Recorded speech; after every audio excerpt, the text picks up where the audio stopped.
You didn't notice, did you? You didn't notice when you pretended to be asleep in the car just to have your mother carry you up to bed for the last time. You didn't notice when you ran to the door and yelled "Daddy's home" after work and he picked you up and spun you around for the last time. You didn't notice when the rain washed away your chalk drawings on the sidewalk and you never went back out there to color hopscotch again. You didn't notice that when you dried off after you danced in the rain and jumped in the puddles, you started caring about makeup and hair getting ruined and you never went back out. You didn't notice that you hung up those plastic play phones and never opened it again. You had a real one now and it was not a toy but an addiction. You didn't notice that you put on your shoes after playing in the ball pits and you never took them off again. You didn't notice when you ate ice cream for the last time without counting calories in your head. You didn't notice when you had your last fight with your sister about who got the passenger seat before you started arguing about who got to drive the car.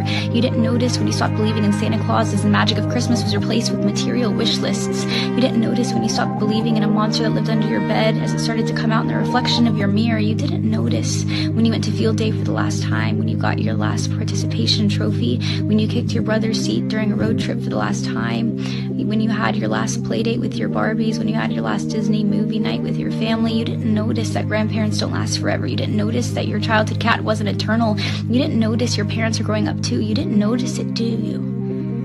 You didn't notice that you grew up, but you notice it now, don't you? You notice it every time you look in the mirror and you were shocked because your reflection doesn't look familiar. You look older, you look tired, you look like it's been centuries since you let your imagination run wild. You look like you don't even remember what it's like to be a child, and you notice that every time you look back at pictures and you notice how you were at the age that little you was always wishing for, and you notice how you never thought you would make it this far. Adulthood was as fantasy as the games you would play, but here you are, and you notice it now, don't you? The time goes by too fast.